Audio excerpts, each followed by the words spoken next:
तहसील समाधान दिवस के अवसर पर मैं तहसील केरागढ़ में आया हूँ और यहाँ पर बड़ी संख्या में जो प्रार्थी थे उनकी शिकायतें उनकी समस्याएं सुनी गई और संबंधित को निर्देशित किया गया कि शिकायतों का त्वरित निस्तारण हो। ये देखा गया कि कई शिकायतें जो हैं वो राजस्व से संबंधित हैं और उसमें अधिकतम जो चीज़ें हैं वो चक्रोड़ पे कब्जे या पैमाइश इत्यादि का समय से ना होने के संबंध में है।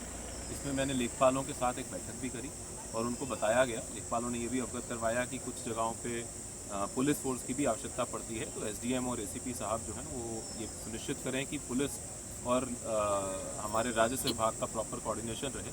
इसके लिए लेखपाल और हर गांव के बीट कांस्टेबल उनकी एक कोऑर्डिनेशन बैठक करवाई जाएगी, जिसके तहत वो लोग संयुक्त रूप से गाँव में जाएंगे और इन विवादों का निस्तारण करेंगे। इसमें लेखपालों को ये भी मैंने निर्देश दिए हैं और हमारे राजस्व सभी कर्मियों को कि जो शिकायतें लंबे समय से लोग रिपीटेड रूप से दे रहे हैं, ऐसी शिकायतों को चिन्हित करें, उनको निकालें और उनको टीम बनाकर उनको एक अभियान चलाकर 30 जून तक निस्तारित करवाएं, ताकि ये जो रिपीटेड शिकायतें आ रही हैं इनका एक स्थायी समाधान भी हो सके और इससे न सिर्फ लोगों में एक विश्वास जागेगा बल्कि साथ ही साथ जो शिकायतों की जो संख्या है उसमें भी कमी। सर आरआई कागरमल और आरआई केरागढ़ पर कार्रवाई का कोई मामला है आपकी ओर से? देखिए, एक प्रकरण आया मेरे समक्ष जिसमें धारा 24 के अंतर्गत पैमाइश होनी थी। उस धारा 24 की पैमाइश को अनावश्यक रूप से आरआई के द्वारा पहले तो लंबित रखा गया और उसके बाद एक भ्रामक रिपोर्ट लगाकर उसमें उसको निक्षेपित कर देने के लिए उसने आज्ञा दी है, जबकि उस केस में उसको नक्शे के अनुसार पैमाइश करनी चाहिए थी। इसमें मैंने एक जांच गठित की है और इसमें संबंधित राजस्व निरीक्षक के खिलाफ कार्रवाई की जाएगी।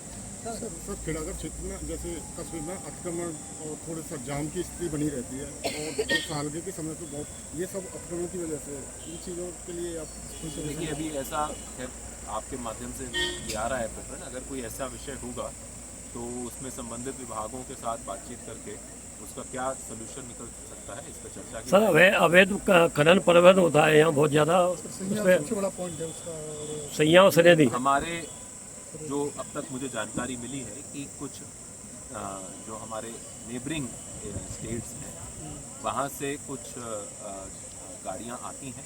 लगातार हमारी जो टीमें हैं वो प्रवर्तन की कार्रवाई कर रही हैं। मई के महीने में अगर आप देखेंगे तो अप्रैल के महीने से प्रवर्तन बढ़ा है और उससे वसूली भी हमारी बढ़ी है। साथ ही साथ जो तहसील स्तरीय खनन टास्क फोर्स है उसको और सुदृढ़ करने के भी निर्देश दिए हैं। मैंने अभी हाल ही में जो जिला टास्क फोर्स की बैठक की थी और उसका परिणाम देखने को मिलेगा। सर यहाँ पर कुछ स्थायी व्यवस्था की जाएगी सर?